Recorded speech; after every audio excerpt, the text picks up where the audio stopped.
Well, I was born in Salinas, California, and raised in a little town called Soledad. At that time there was only 3,000 people there. My mom and dad were both farm workers. My summer vacations were working in the fields. Our weekends, our family events were going out to the fields and working to bring in money into the house. It was a small town.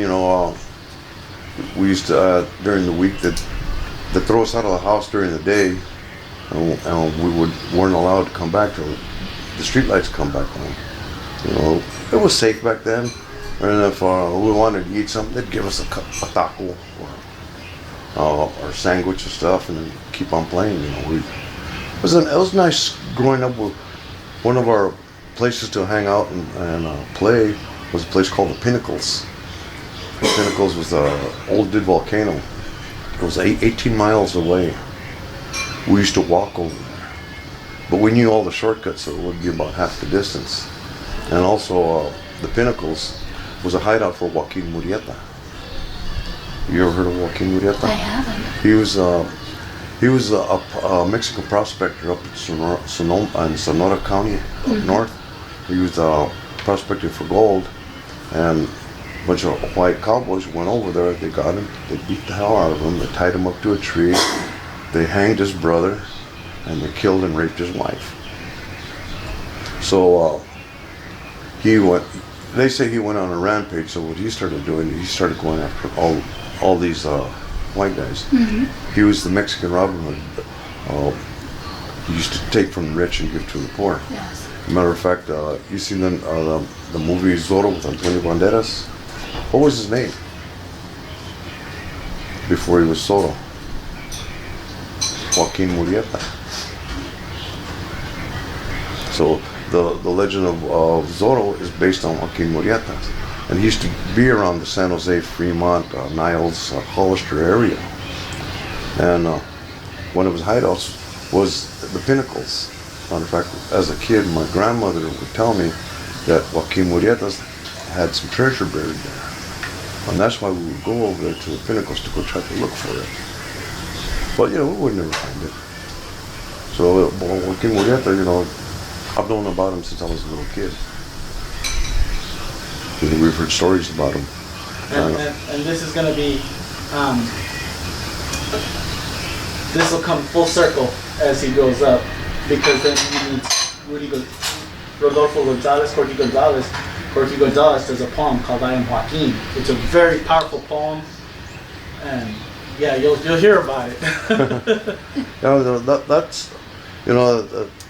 That was my growing up as a kid, and as a youth, I was in and out of trouble and stuff. Of course, just being a kid. Mm-hmm. And back in 1916, when I was in high school, there was this this Chicano teacher, two of them, husband and wife, the Alvarezes. They were getting hassles from the high school because they were trying to bring Chicano studies, Mexican American studies, mm-hmm. history into the system, and they were being hassled by the school district, and they got fired. This is my first. Well, let me go back a little bit farther than that. Racism. My hometown, we didn't know anything about racism. There was one black family there, a lot of Filipinos, there was a lot of white people, Mexican people like that. Everybody knew each other.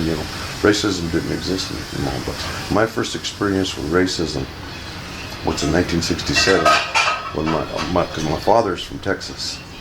We took a cross-country trip to go visit relatives in Texas.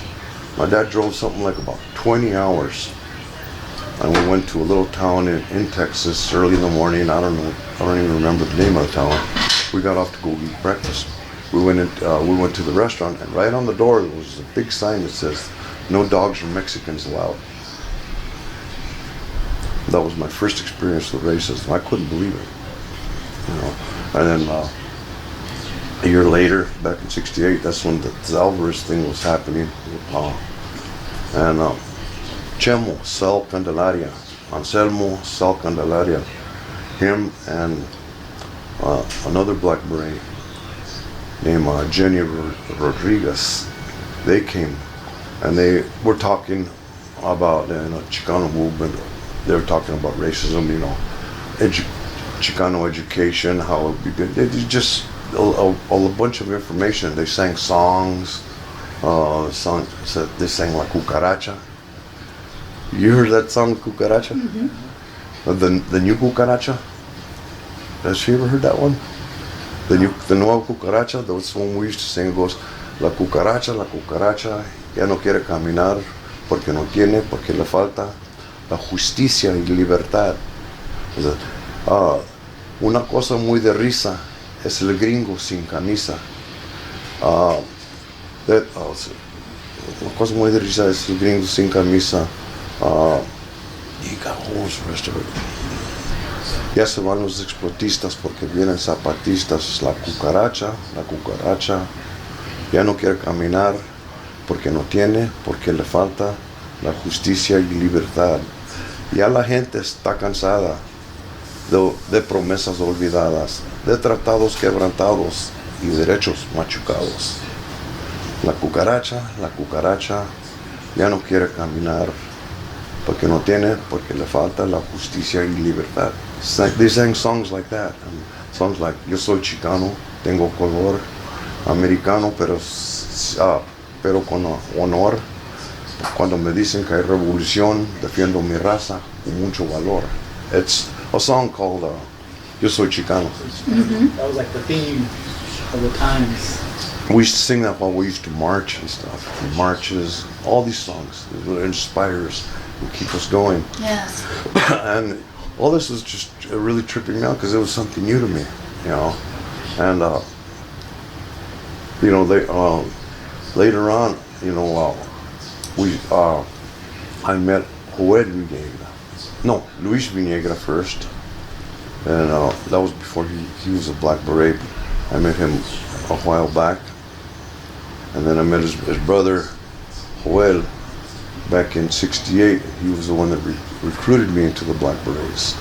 We formed a chapter called the South Monterey County chapter, which consisted of people from Greenfield, Soledad, Gonzales, Salinas, and we were South Monterey County chapter, and we used to just do securities for marches, demonstrations. We try to educate the people. We'd be leafleting, the schools. I'd be walking around school with a black beret. They told me to take it off. I wouldn't take it off. Just trying to educate the people. That there's something wrong. It's like in Salinas Valley, little town like Soledad, this high school I went to, Gonzales. We didn't know what racism was. And the first walkouts back in 16. That's a little farther down. I was with the South Monterey County chapter. Well, I remember going to Watsonville. They were having a big protest over there, or what's that? I think it was police brutality. We went into we were at City Hall. Right next door in the building was the police station. We had a bunch of people there, and we were yelling and stuff, and just saying what we were saying. And the cops came, the tactical squad came. So the Black Berets, the South Monterey County the South Monterey County chapter, formed a human chain between the cops and the police. Mm-hmm. So if the police would come in, we'd push them back. We'd put ourselves in and give people a chance to run. One guy, name was Ray Martinez. He got arrested, and they took him to the jail. They arrested him for trespassing. So there was probably about 250 of us there. We all marched to the jail, to the police station, and we all demanded to be arrested for the same thing. Everybody was demanding, and they let him go. And Solidarity. Yeah, they let him go, and that was on a school day. You know, I called in sick that day, and I went to go do this because it was part of my job, what I was doing. And when I went back to school, you know, I took an excuse, went to the office, and in the office was the San Jose Mercury right there, with a picture of the incident that happened in Watsonville, and a picture of all the Black Berets making a human chain between the people and the police. My picture was right in the middle. So I got kicked out of school for that. I got kicked out of school for that. You know, that was a trip. That's, you know, at the same time when God was involved with the Berets.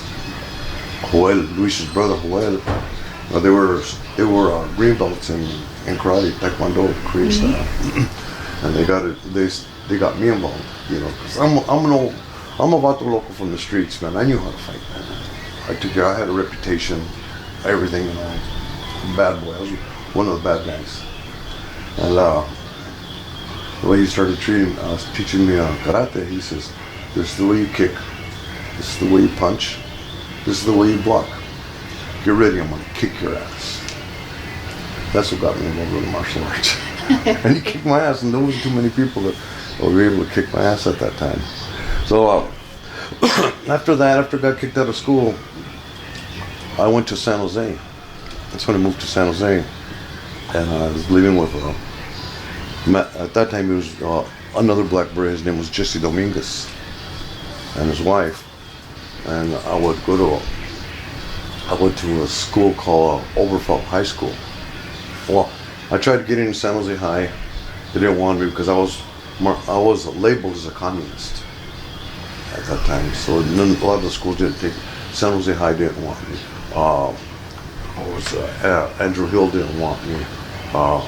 James Lick didn't want me.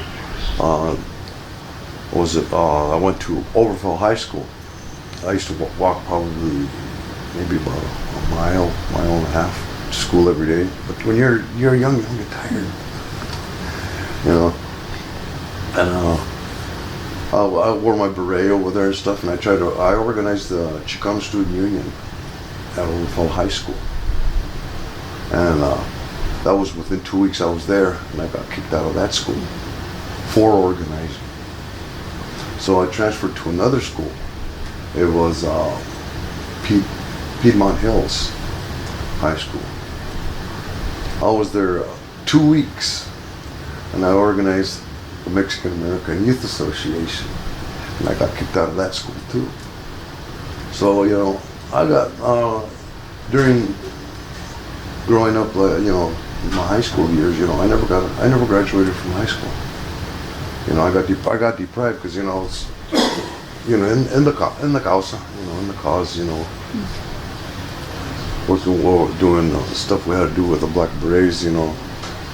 We went down to Delano, I don't even remember what year it was, to support Cesar Chavez. That's when I first met Cesar Chavez, was in Delano.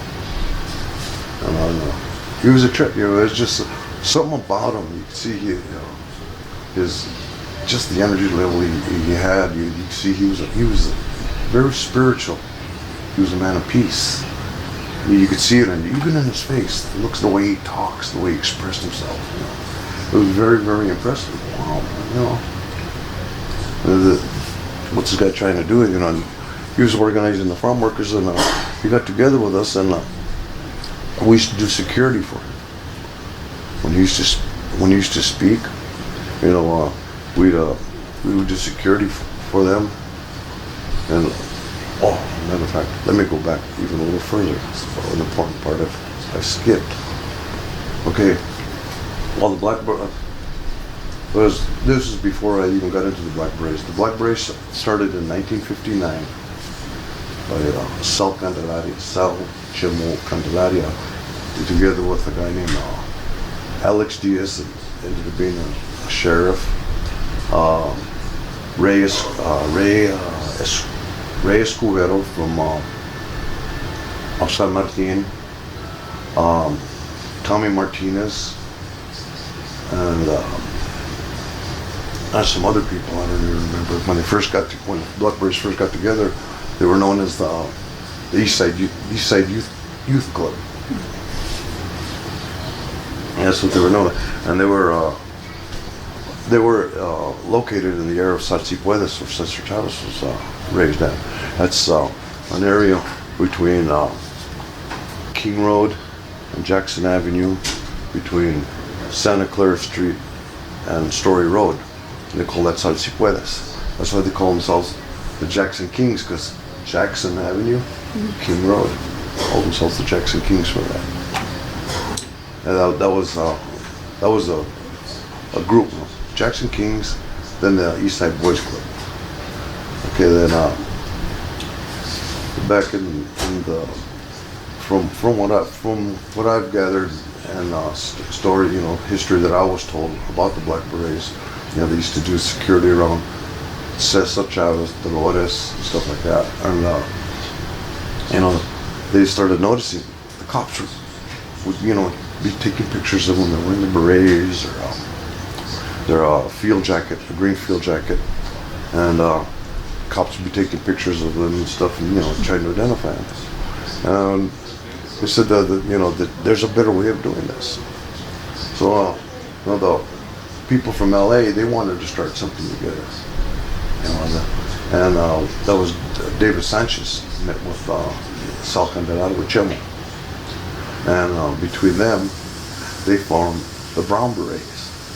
Actually, the Black Berets formed, helped organize the Brown Berets. Okay. The Brown Berets were very helpful to us, because when there was security and stuff, we would put them up there.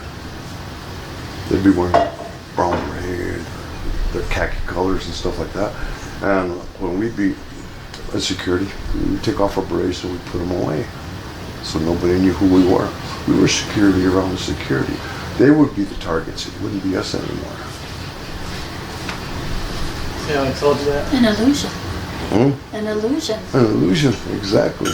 So a lot of people that know something about Chicano history, they've heard about the Brown Berets and stuff like that.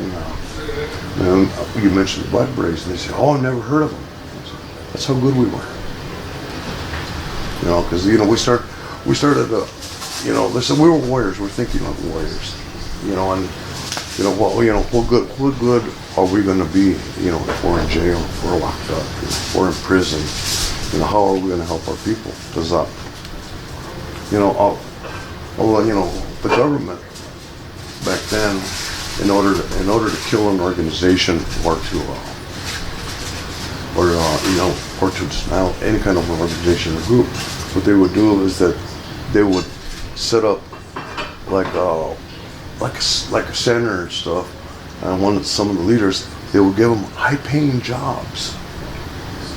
It'd be like a youth center and stuff like that, and they would fund it for maybe 5-10 years. And this guy would get used to all this money coming in and stuff like that. Then they would cut the funding, and by that time, the community leader of that time has already lost faith with the people that were looking up at him, because he sold out. So that's the way. One of the ways the government would bring down organizations. And David Sanchez, like says, they got the Brown Berets, and we'd set them up. They were glory hounds. It was good for us, because every time there's a march and stuff, a lot of them, they get up single file. They all got nice uniforms and stuff. They'd be marching, discipline and stuff, just for showing, for glory. That's what they're doing, not us, So Cesar Chavez, Corky, Gonzales, Reyes Lopez Tijerina, they knew who we were, They knew the Black Berets, that like I said, we were young 17, 18, 19-year-old punks that, was studying martial arts, so we learned discipline. And they trusted us with their lives and their families' lives, because we would never abandon our posts. You know, we'd be there. We were there to take care of business. You know, although people wouldn't see us, they knew we were there. You know, Corky loved being around us. You know, every time they had the youth conference up in Denver, you know, we'd go over there. We'd start sending people there about a month before. And the thing about the Black Berets, the thing about the Black Berets, you know, we used to tell you, well, we need you and you and you. We need you to go to Denver, you know, help start setting up security over there. Oh, well, how am I going to get there? Couldn't hitchhike. You know, how important is we need you there. You got to find your own. We didn't have no funding. Whatever it takes. Yeah, whatever it takes. And people would go. You know, that's how disciplined we were. You know, we had a chapter. The Black Berets Brigade started in San Jose, California. You know, we had chapters in New Mexico. We had chapters in Texas. We had chapters in Arizona, even in Colorado. And we even had a chapter in Mexico, Mexicali. You know, they've done some stuff. They were called La Liga del 23 de Septiembre. They actually stopped the transit system in Mexicali. A lot of them got busted. A lot of them got arrested for weapons. And some of them got away.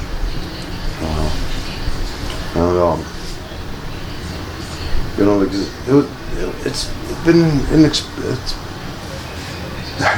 just an experience. It was really, really great. You know,